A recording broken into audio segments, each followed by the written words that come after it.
My name is Walter Milton. I'm 81 years old. I live in a modest brick house on the east edge of Colorado Springs, a home my late wife and I bought when we were still young, still hopeful, still full of plans. For 47 years, this house heard the sounds of children running through the hallways, the clatter of Sunday breakfast, the whispers of late-night talks between two people who built a life from nothing but mutual respect and loyalty. Now it's mostly quiet.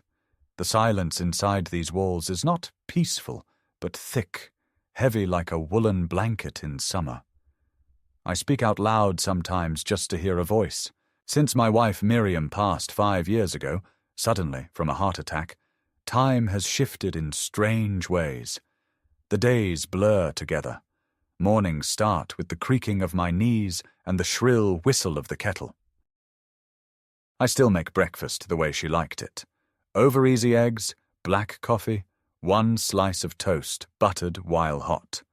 I do it out of habit, not appetite. Most of it ends up in the trash. The rituals remain because they remind me I'm still tethered to something real, something human.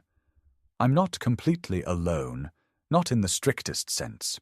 I have 2 children, Eric, my son, who's 49, and works in tech out of Boulder, and my daughter Karen, 52, who stayed closer to home but rarely stops by unless there's a reason.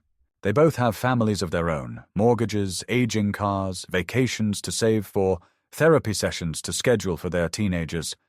I get it. Life is expensive. Now, still, there's a particular sting to the way the phone never rings unless it's my dentist or the pharmacy reminding me to refill my prescriptions. I leave voicemails for them sometimes, just simple ones. Hey, it's Dad. Hope everything's okay. Usually I hear back a week later, if at all. My world has become narrow. I go for walks in the neighborhood, slow, deliberate strolls with my cane tapping rhythmically on the sidewalk. The cashier at the corner store knows me by name. Her name's Julia, and she always puts my milk in double bags.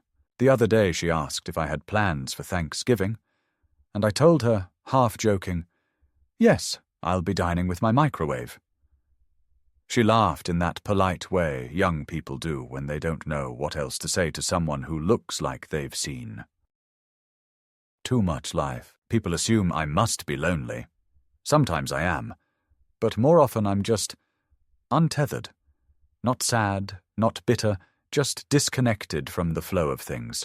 I spend my afternoons rereading old books, going through Miriam's letters, organizing the garage, though there's nothing left to organize. I've become a creature of routine. Tuesday is laundry, Wednesday is bills, Thursday is vacuuming. The rhythm keeps me sane. It was about 6 months ago that I first started thinking about my estate again. Not because anything felt urgent, but because I wanted to do it right. I'd had a basic will since the late 90s, but life changes. People change. Miriam and I had once talked about leaving equal parts to the kids, maybe setting aside something for the grandkids' college funds. But in the years since her passing, I started to see things differently. It's not that I don't love Eric and Karen. I do in that deep, immutable way parents do. But I've watched them become strangers in front of me, people I don't fully recognize. They don't need my money.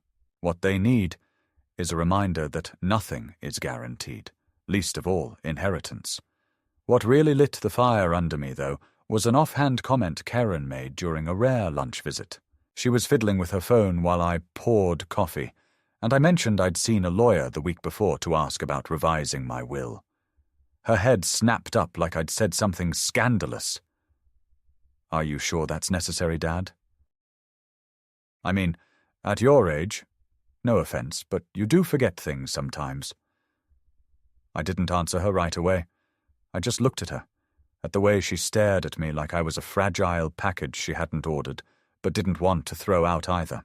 That look stuck with me long after she left. I'd forgotten to take the trash out that week, yes. I'd left the oven on once last month. That doesn't make me crazy. That makes me 81. Still, the seed was planted. I started noticing things. Conversations with Eric turned cautious, like he was choosing his words carefully, keeping track of what I did or didn't recall. Karen began stopping by more often, not with food or company, but with questions. Where did I keep my bank statements? Had I thought about giving someone else access to my online accounts, just in case? She even suggested consolidating my finances, which she offered to help with, so it doesn't get too overwhelming for you. At first, I chalked it up to concern. Maybe it was, but then came the stories. Neighbors mentioning things Karen had said at book club, snippets of gossip that didn't feel accidental, that I'd been declining, that I'd started talking to myself, that I forgot what year it was last Christmas. Lies, all of them. Clever, quiet lies. The worst came when I called the bank to ask about updating my beneficiary forms. The manager, a young man named Owen, sounded hesitant. "Mr. Milton," he said, "I just want to confirm. Are you currently under any kind of guardianship or financial conservatorship?" I almost dropped the phone. "No," I told him. "Absolutely not." He apologized profusely, said it was probably a system error. But I knew better. Someone had started a process. Someone wanted control. I sat in my recliner that night with a cup of lukewarm tea, staring out the window into the dusk. The mountains in the distance were capped with snow. A fox wandered across the backyard like it owned the place. I thought about Miriam and how she used to say, "Families are either your greatest support or your greatest sorrow." Back then I thought she meant her own parents, but maybe she was warning me. That night I opened a drawer I hadn't touched in years, pulled out the manila folder labeled Final Affairs. I lit the desk lamp, and for the first time in a long time, I started making new plans. Quietly, carefully. Because now I knew the truth. My children were waiting for me to fall. They were preparing for it, maybe even hoping for it. But I wasn't going anywhere just yet, and I sure as hell wasn't going to let them write the ending of my story. I remember the day I decided to revise my estate plan with crystal clarity, not because it was extraordinary in any grand sense, but because it was so profoundly ordinary. One of those calm days that quietly reshapes the course of a life without fanfare. It was a Wednesday, and the sky outside my kitchen window was filled with lazy grey clouds, the kind that threatened rain but never quite delivered. I had made myself a modest breakfast, black coffee and a bowl of oatmeal with a sprinkle of cinnamon, and I was halfway through my second cup when I glanced at the stack of unopened mail by the fruit bowl. Most of it was junk: coupons for oil changes, catalogues from companies I hadn't bought from in years, some Medicare pamphlet with smiling people on the cover, all too young to know what real aging feels like. But in the middle of the stack was a letter from the law office I had worked with decades ago, the same office that helped draft my original will when Miriam and I first bought the house. Something about seeing that familiar envelope, crisp, professional, with my name typed neatly across the front, stirred something inside me. Not alarm exactly, but a quiet recognition that I had been postponing decisions I should have made long ago. I called the office that afternoon. A new associate answered, someone named Hannah.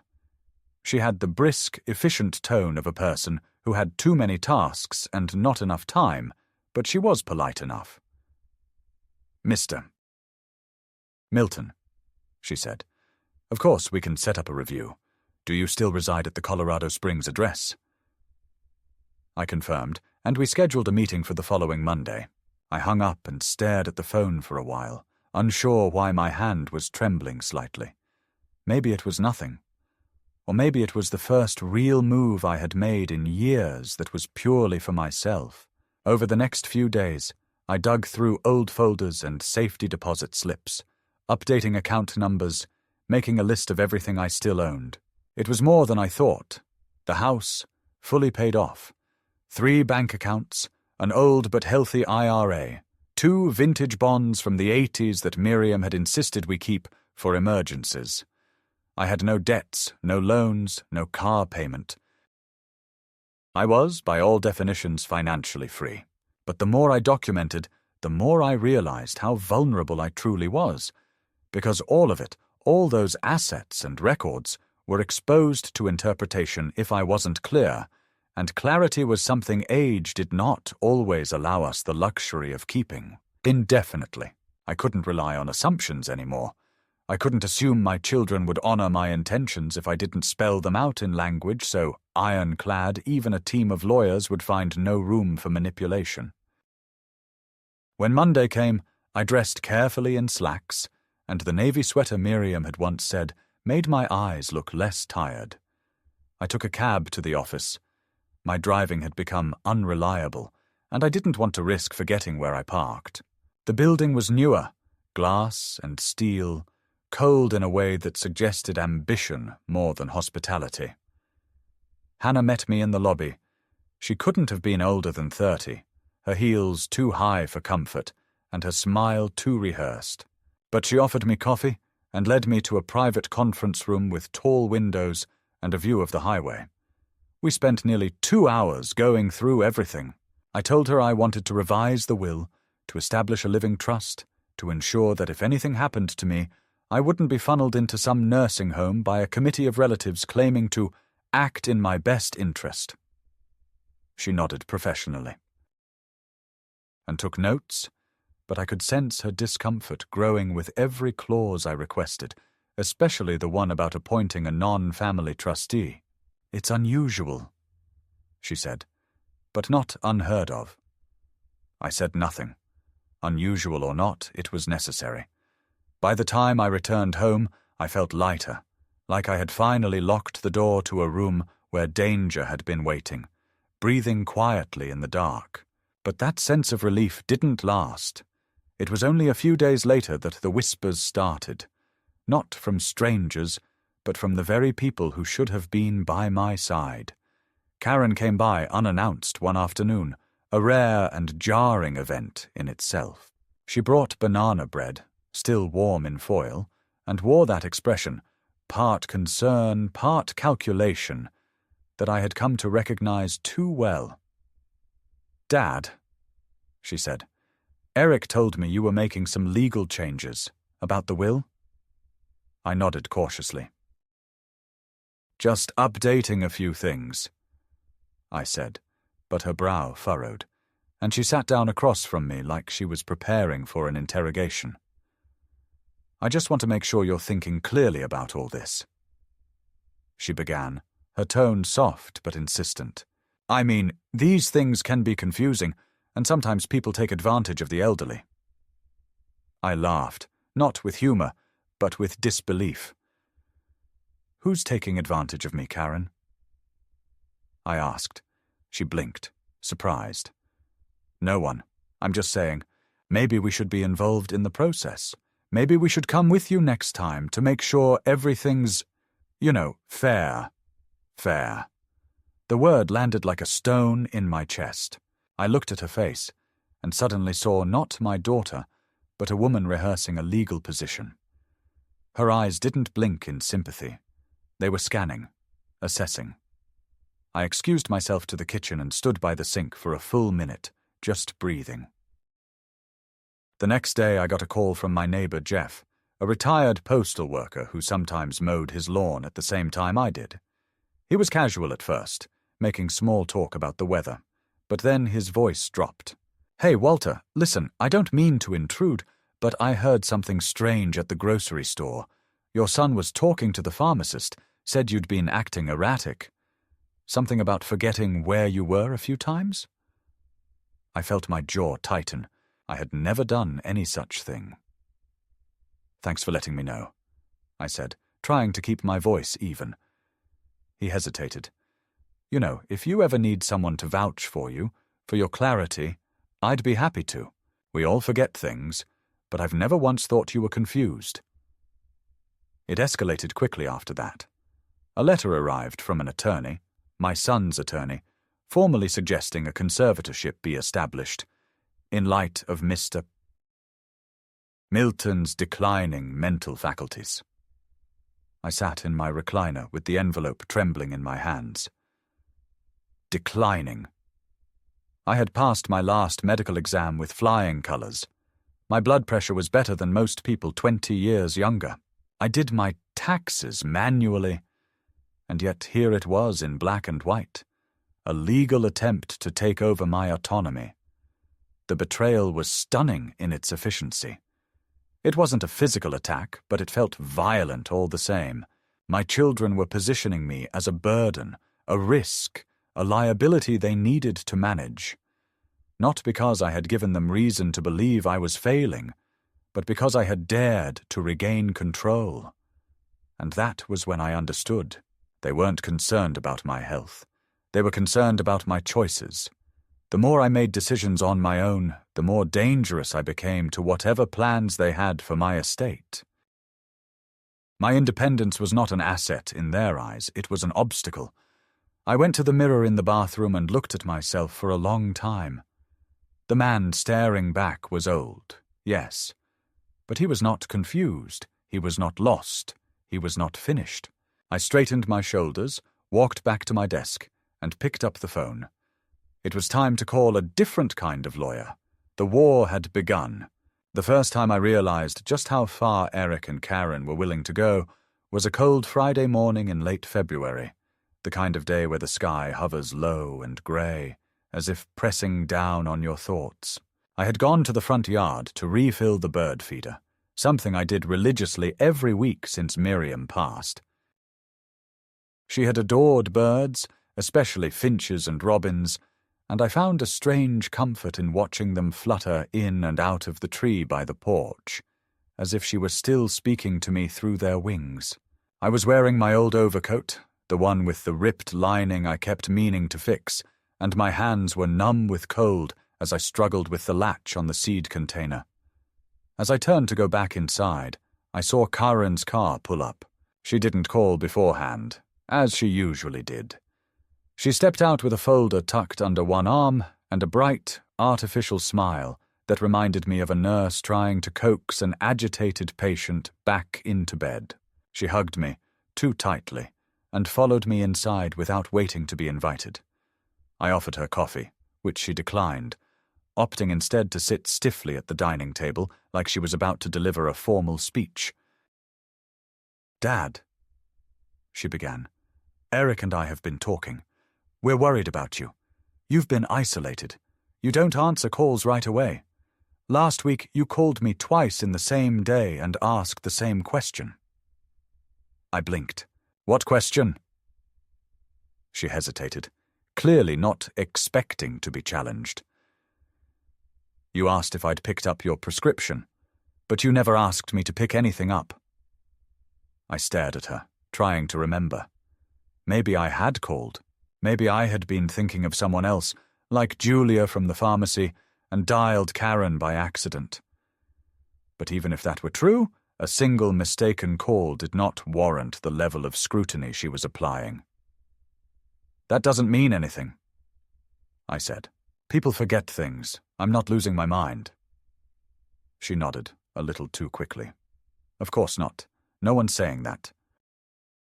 But we thought," and here she reached into her folder and pulled out a stack of papers, "it might be a good idea to have some legal protections in place, just in case." I didn't take the folder right away. I looked at her instead, really looked. Her makeup was a little heavier than usual. Her nails were bitten down, which meant she was nervous.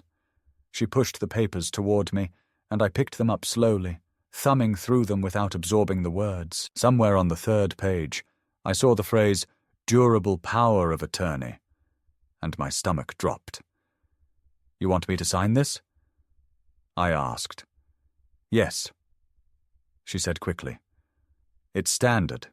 Just a precaution. This way, if anything ever happens, if you get sick or can't make decisions, we can handle things for you. Pay your bills, talk to the doctors, make sure you're taken care of." Her voice was smooth, practiced, but her eyes gave her away. They weren't warm. They were calculating, measuring my reaction. I put the papers down and stood up. Karen, if I ever need someone to make decisions for me, I'll let you know. But that day isn't today. She smiled, but it was a tight, pained smile, the kind that covers up fury. Dad, she said, standing as well, you're being paranoid. We're trying to help you. I didn't raise my voice. I didn't need to. You want control of my money, my house, my life. That's not help. That's strategy. She opened her mouth, but I cut her off. I want you to leave. Her jaw tightened. She gathered her papers and marched to the door, but just before stepping out, she turned and said, You'll regret this. We're only trying to protect you. I closed the door behind her and locked it. Not out of fear, but out of a dawning clarity that everything had changed. The following week, I started noticing a shift in how the world around me treated me. My neighbor, Mrs. Hammond, who used to chat with me every Tuesday about her rose garden, suddenly spoke with a strange hesitance, as if worried I might forget where I was in the middle of a sentence.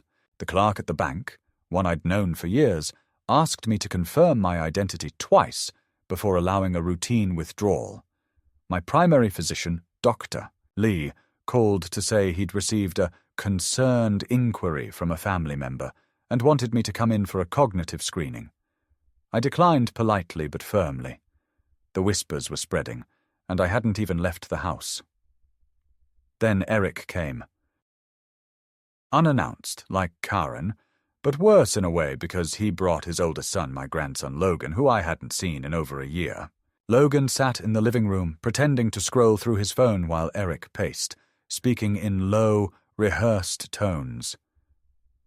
Dad, we all want what's best for you, he said. We've been looking into some options, assisted living, for example. Places that aren't sterile like nursing homes. They have social activities, nice rooms, even a shuttle service. You'd still be independent, just safer. I laughed then, not because it was funny, but because it was so audacious. Safer from what? My couch? My toaster? Eric didn't laugh. From forgetting the stoves on. From falling down the stairs. From someone breaking in when you forget to lock the door. I leaned forward, my voice suddenly sharper than even I intended. Did Karen tell you I forgot to lock the door? Because I didn't, you know what I do forget? I forget what it's like to have children who call because they care, and not because they're circling like vultures. That was the first time I saw something ugly flash across Eric's face. It wasn't rage. It was fear. The fear of a man who realizes the object of his manipulation might just be sharper than he thought. He didn't say anything else, just stood up, grabbed Logan by the shoulder, and left. That evening, I started locking my door even during the day. I no longer felt safe, not because of criminals or health scares, but because I realized my own family had stopped seeing me as a man and started seeing me as an estate. It was 2 days later that the second envelope arrived, this one from a new attorney, one I'd never heard of. Inside was a formal request for a psychological evaluation, citing concerns from multiple family members regarding Mr. Milton's cognitive decline. It was worded politely, but the intent was clear. They were building a case, a slow, creeping strategy of doubt, hoping to amass enough little concerns that someone in a robe would eventually decide I was no longer competent to handle my own affairs. I sat with that letter on my lap for hours, watching the light shift across the room as the afternoon faded into dusk. The birds outside had gone quiet. Somewhere in the back of my mind, I could hear Miriam's voice. If they want a war, make sure they regret it. She'd never raised her voice, but when she said things like that, you listened. That night, I didn't sleep. I stayed up researching elder law.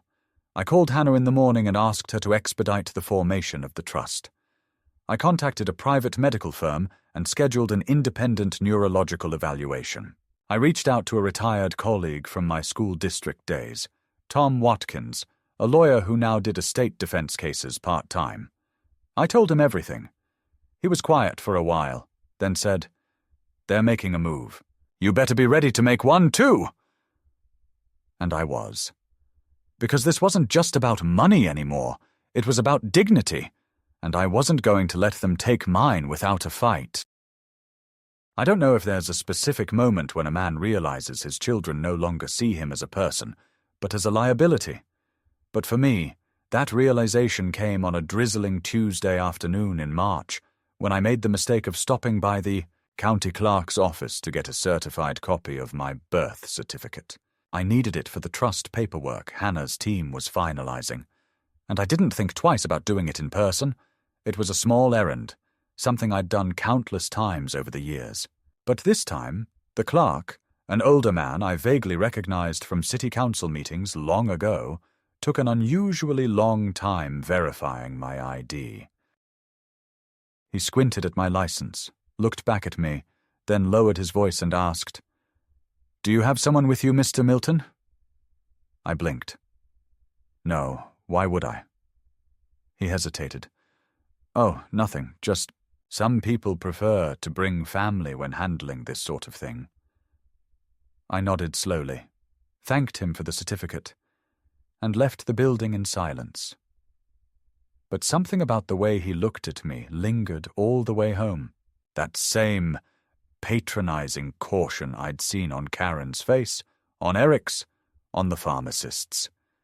It was spreading. Later that evening, while sorting through some of Miriam's old records, I came across a photo I hadn't seen in years. It was from Thanksgiving, maybe 12 years ago. All of us were there, me, Miriam, Eric, Karen, their spouses, and the grandkids. We were sitting around the table laughing. I was holding a carving knife, pretending to deliver a speech, and everyone was smiling, even Karen, who rarely smiled for pictures. I stared at that image for what felt like hours, trying to understand how we had gone from that moment to this abyss between us. What had changed? Had it always been there, hidden under politeness and habit? Or had I simply outlived my usefulness to them? The next day I received a letter by certified mail. Inside was a formal petition, filed in court, requesting emergency conservatorship over my finances and healthcare decisions. The plaintiffs were Eric and Karen. The allegations were vague but loaded. Signs of cognitive deterioration, incidents of confusion, potential financial mismanagement, refusal to accept help from family. Attached were 2 affidavits, one from a neighbor I barely spoke to anymore, claiming I had asked her the same question twice in the same week, and one from Eric's friend, some internist from Denver, claiming he had concerns based on second-hand reports. There were no actual medical records, no diagnoses, just suggestion, repetition, and implication. I felt the room spin around me. This wasn't just talk anymore. This was action. My own children were taking me to court to declare me legally unfit. And for what? For checking my own mail? For asking questions? For choosing a different trustee than the one they had clearly expected to be named? My hands trembled as I folded the documents and placed them in a drawer. I could feel the tremor in my chest. Not fear exactly, but a kind of grief I hadn't felt since Miriam died. The betrayal was so intimate, so cruel in its calculation, that it drained something vital from me in that moment. But it didn't destroy me. Instead, it clarified everything. I called Tom Watkins the next morning and asked him to come over. He brought coffee, like he always did, and sat with me in the den while I laid everything out. "They're not just trying to control the money," I said. "They're trying to erase me from my own life." He didn't argue. He just listened, nodded, then pulled a thick legal pad from his briefcase and began making notes. "We'll need affidavits," he said. "Character witnesses, medical clearance, documentation of your financial independence." I nodded. I had already scheduled the cognitive evaluation, and I asked Julia from the pharmacy, Jeff from next door, and even Pastor Harold from the Methodist Church to write letters confirming my lucidity and independence. Each agreed without hesitation. I may not have been surrounded by family, but I wasn't alone. A week later, the medical report came back. Clear. No signs of dementia, no cognitive impairment, no psychiatric instability. I made 6 copies, notarized each one, and gave them to Tom. We filed a formal opposition to the conservatorship petition and included a motion to dismiss the entire request as baseless and malicious. Still, the court date was set. April 14th, the day everything would be laid bare. In the days leading up to the hearing, I stopped answering the phone when it rang. Karen left voice messages asking if I wanted to talk about this calmly before things got legal. Eric sent an email filled with feigned sadness, saying he wished it hadn't come to this, but, Dad, you've left us no choice. I didn't respond. What was there to say? They had crossed a line. This was no longer a family issue. It was a matter of survival. The night before the hearing, I couldn't sleep. I sat in the kitchen under the soft hum of the refrigerator, reading through my own medical file, tracing the careful handwriting of Dr. Abrams, the neurologist who had conducted my evaluation. Fully lucid, high verbal intelligence, no observable memory deficits. I underlined those words with a pen and left the report on the kitchen table like a battle standard. Let them try to ignore that. When morning came, I dressed with quiet precision. Grey slacks, polished shoes, a blue dress shirt Miriam once said brought out the dignity in my posture. Tom picked me up just before 9. As we drove to the courthouse, he glanced at me and said, "You ready?" I nodded, but in truth, I wasn't sure. I didn't know if anyone was ever ready to face their own children in court. But I knew I had no choice. I wasn't going to let them bury me while I was still breathing, and I wasn't going to let them win. The courtroom was smaller than I had expected. A long rectangular space with cheap blue carpet and fluorescent lights that made everyone look older and more tired than they were. I had never been there before, though I had driven past the county complex dozens of times over the years, never imagining that one day I would sit on the wrong side of the aisle, not as a witness, not as a juror, but as the subject of a petition that essentially declared me incapable of taking care of my own life. When Tom and I entered, Karen and Eric were already seated on the left, dressed in carefully curated neutrality. Karen in a beige pantsuit with no jewelry except her wedding band, Eric in a navy blazer he probably hadn't worn since his last performance review. Neither of them looked at me, though I saw Karen glance my way once with a flicker of something between guilt and resolve. A glance that was gone the second I met her eyes. Their lawyer, a sharp-faced woman in her 40s named Megan Riggs, was flipping through a binder thick with papers I could only assume were filled with distorted memories, second-hand anecdotes, and selective concerns from doctors who had never met me. Tom placed our file on the table with a kind of quiet defiance. He didn't speak much. He rarely did when it wasn't required. But there was something about the way he organized his papers, the way he kept one hand resting protectively over my documents, that made me feel less alone. When the judge entered, a woman named Dale Morris, calm-eyed and professional, we all stood.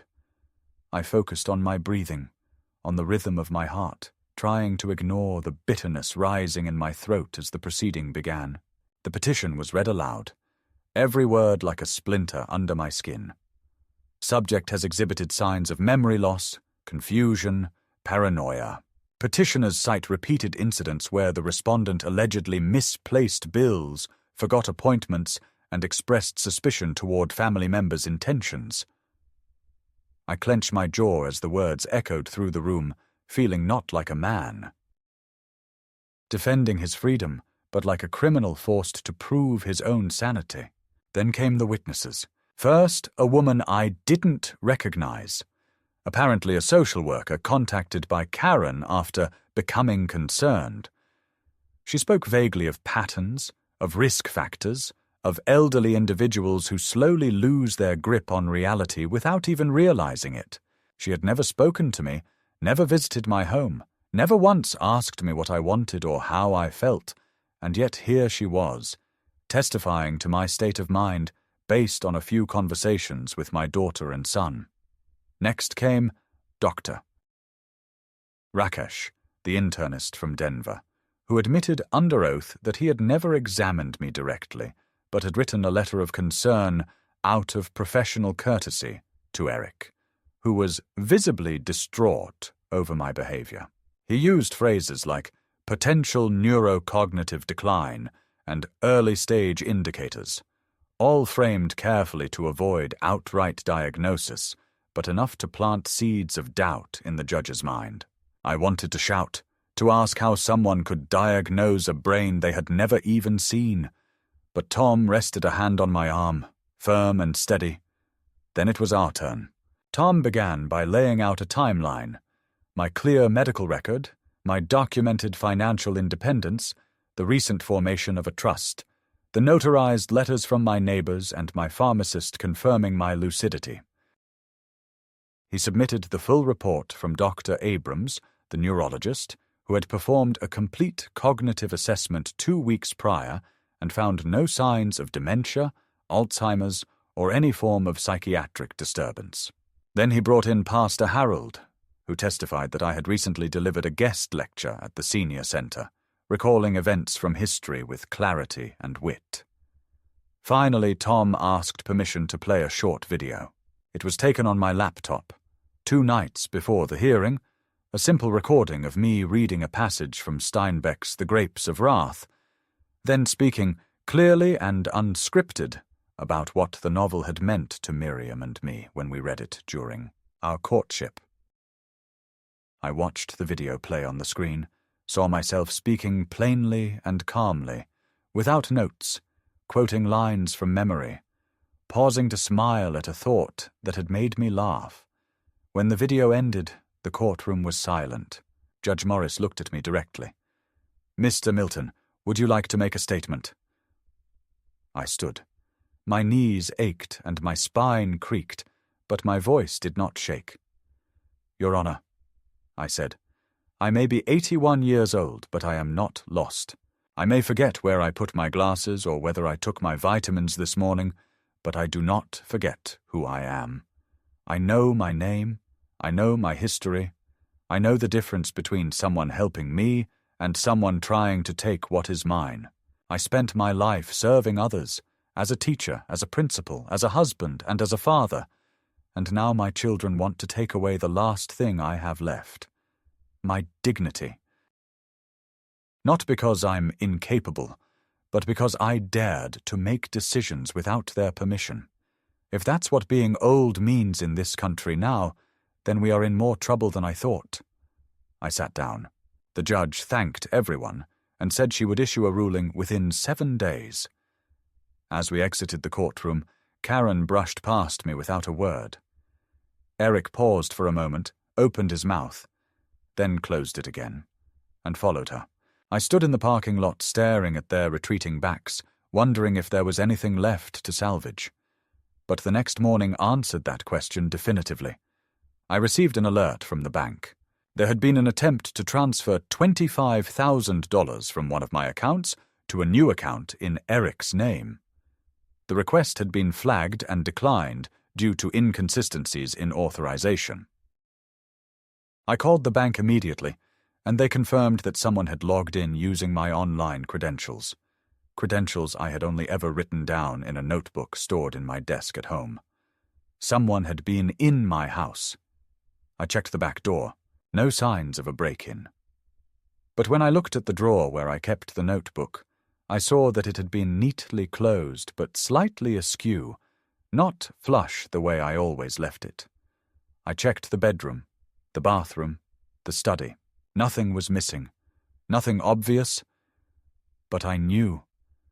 Someone had come while I was out, found the notebook, taken what they needed, and left without a trace. It could only have been one of them. Maybe Karen still had a key. Maybe she had copied 1 year ago, back when visits were still warm and untainted. Or maybe Eric had picked the lock. It didn't matter how. It mattered that it happened. I changed every password. I closed the vulnerable accounts. I bought a new safe, installed new locks, and arranged for a neighbor's son to install a motion sensor camera above my front door. Then I called Tom and told him it was time to stop reacting and start moving forward. We filed a police report, not because I expected the authorities to do much, but because it created a record. Then we initiated a full financial audit and moved the bulk of my liquid assets into the trust, stripping my personal accounts of anything tempting. I made sure that even if someone managed to get in again, they would find nothing but dust and pension stubs. 3 days later, Judge Morris issued her ruling. The petition was denied. In her written decision, she cited lack of credible evidence, conflicting testimony, and a pattern of behavior from the petitioners that suggested ulterior motives. She ordered that no further legal actions be taken without direct medical evidence and that all previous affidavits be removed from my file. It was a complete and public vindication. The courthouse posted the ruling online, and I printed it out and framed it, placing it next to Miriam's picture on the mantel. Not out of vanity, but as a reminder that I had not imagined any of it, that I had stood my ground, and that I had won. But even victory left its bruises. The day after the ruling, Karen showed up at my door. She was alone, without her usual composure, wearing no makeup, her hair pulled back in a tight bun that revealed how tired she looked. I opened the door but didn't invite her in. She asked if we could talk. I told her she had 2 minutes. She said they had panicked, that Eric had convinced her this was the only way to protect me, that things had spiraled. I said nothing. She asked if I would consider rebuilding trust. I told her I didn't even know who she was anymore. She cried. Real tears, or what she thought were real. But I felt nothing. Not anger. Not pity. Just distance. And then I closed the door. Gently, but firmly. That night I sat alone on the porch and thought about what came next. I had been forced to defend my sanity, my freedom, and my very identity in a courtroom. My own children had tried to erase me from the decisions that shaped my future. And yet here I was, still standing, still lucid, still mine.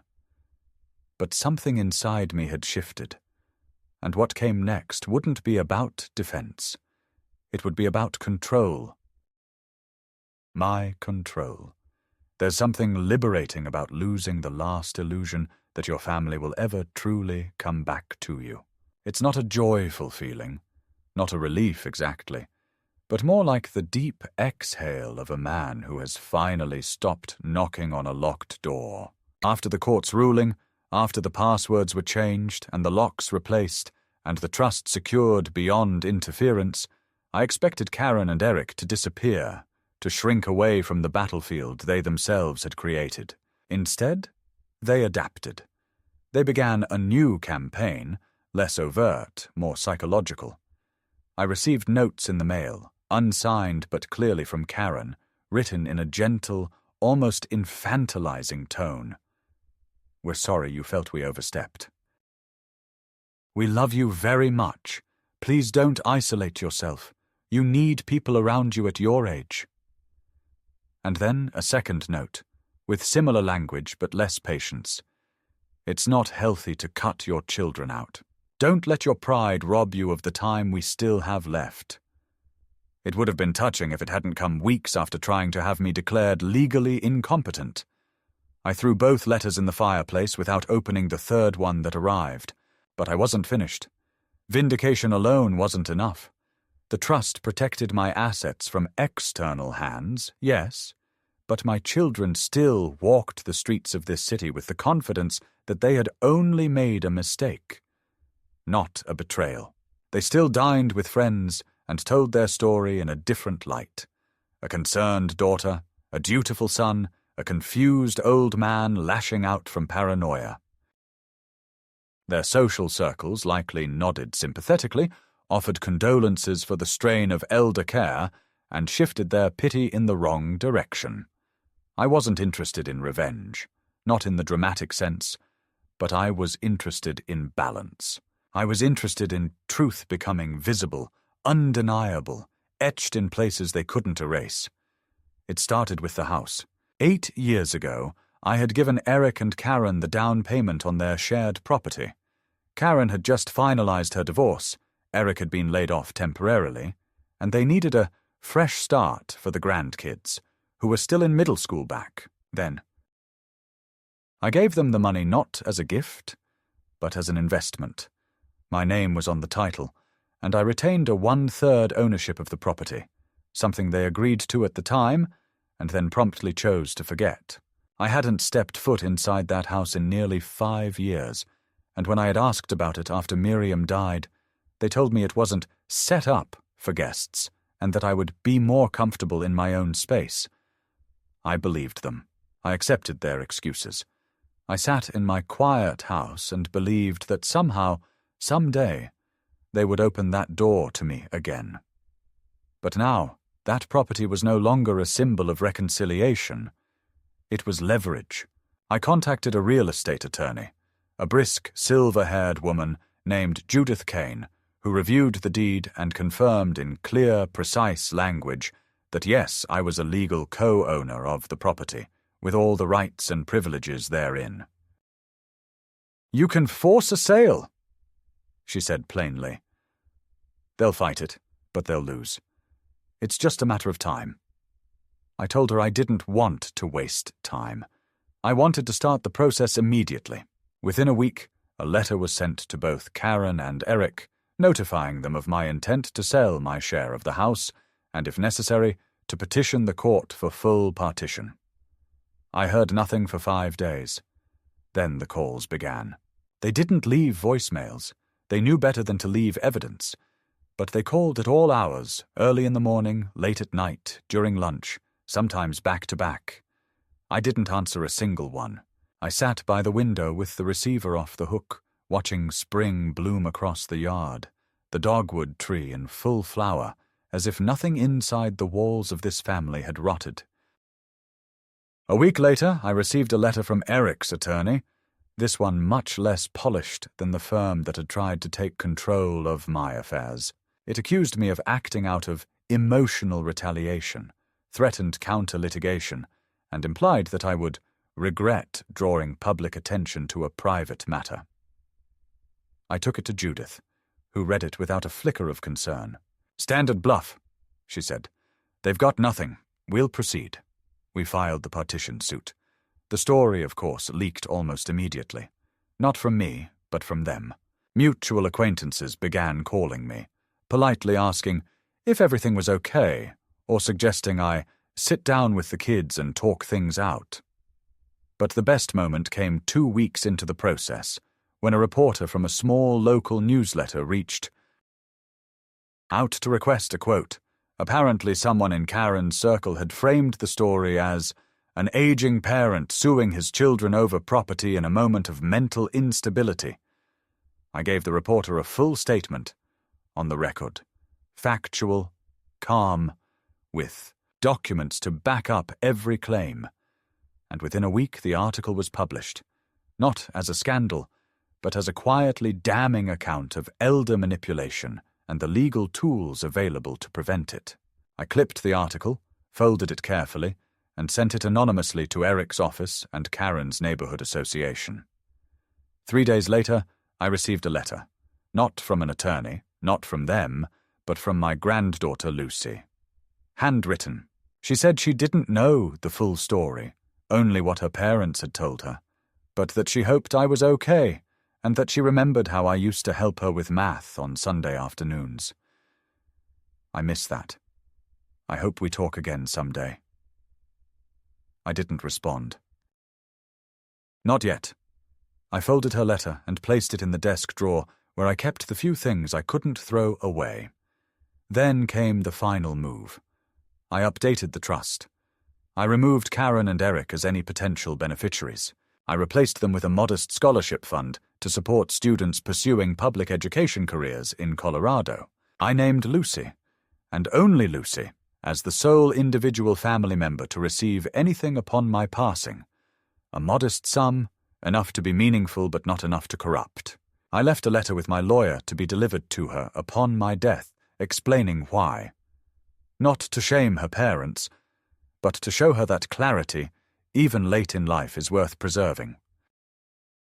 When Judith told me the buyers for the house were confirmed and the sale would go through within the month, I sat in my living room and looked out at the evening sun casting long shadows over the porch.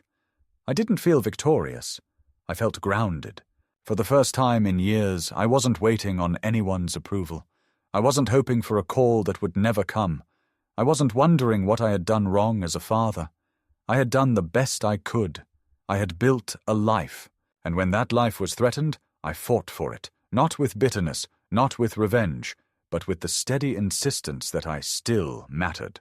And when the money arrived, my third of the property, my share they never thought I'd claim, I transferred it quietly into the trust and scheduled an appointment to tour a cottage by the lake.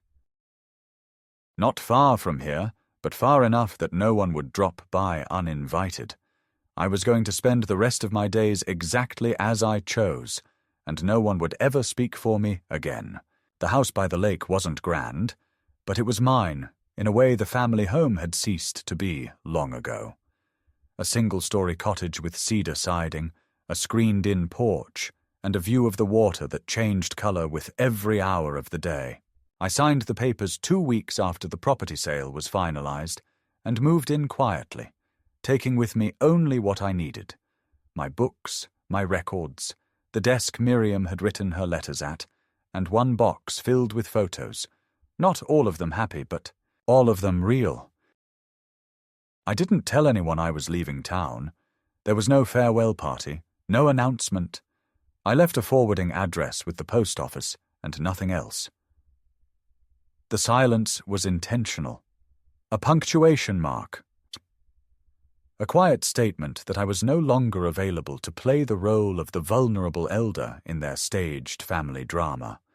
No more unexpected visits, no more suspicious offers of help, no more pretending we could fix what they had deliberately shattered. The days here pass slowly and without friction. I wake with the sun now, not because I have to, but because I want to watch how the lake holds the light in the early hours, how it reflects the sky back without resistance. I cook simple meals, walk the wooded trails near the property, read long chapters without interruption. I've even started journaling again, something I haven't done since Miriam's passing. It began as a way to track my thoughts, to reassure myself that I was still mentally sharp. But now it's become something else. Evidence not for a court, but for myself. Proof that I am still entirely and stubbornly alive. Lucy wrote again. Her first letter had been tentative, uncertain, but the second one carried more clarity. She said she understood now that things weren't what they seemed, that she had begun to question why no one in the family talked openly about what had happened. She asked if she could visit sometime. I haven't answered yet, not because I don't want to see her, but because I need to be sure. She is not her parents, but she was raised by them, shaped by them, and trust isn't something I can offer easily anymore. Still, I kept her letter. Still, I read it twice. I don't know if Eric and Karen ever truly believed I would follow through, if they thought I'd lose steam or break under pressure or simply fade away like so many elders who are gently erased from their own narratives. They underestimated the fact that I had nothing left to lose. Not because I was defeated, but because I had already grieved what we once were. Grief, I've learned, is a kind of armor. Once you've walked through it, you stop fearing the absence of what used to be. I don't fear their silence. I don't fear their judgment. I don't even fear dying alone. Not really. I've lived through worse than solitude. I've lived through betrayal. I've lived through the collapse of family myths I spent decades upholding. What's left is honest. What's left is mine. Some days I think about what would have happened if I hadn't updated my will, hadn't fought back, hadn't listened to that quiet voice in the back of my mind telling me that something was wrong. It chills me to think how easily I could have been placed in some facility, visited twice a year, my accounts drained under the guise of management, my memories dismissed as irrelevant stories from a confused old man. That almost became my legacy. Almost, but not quite. Now my name is clean. My decisions stand. The trust is solid. And the truth, however quietly, has made its way through the cracks. I know people talk. I know some see me as bitter, others as brave. It doesn't matter. I didn't do this for admiration. I did it for dignity. Every evening I sit by the window and write a few lines in my journal, then place the pen down beside Miriam's picture. I say goodnight to her out loud. It's not madness, it's ritual, a way of anchoring myself in a life that has been weathered but not lost. Let them say what they want. Let them explain it however they need to. I am still here, and no one speaks for me but me.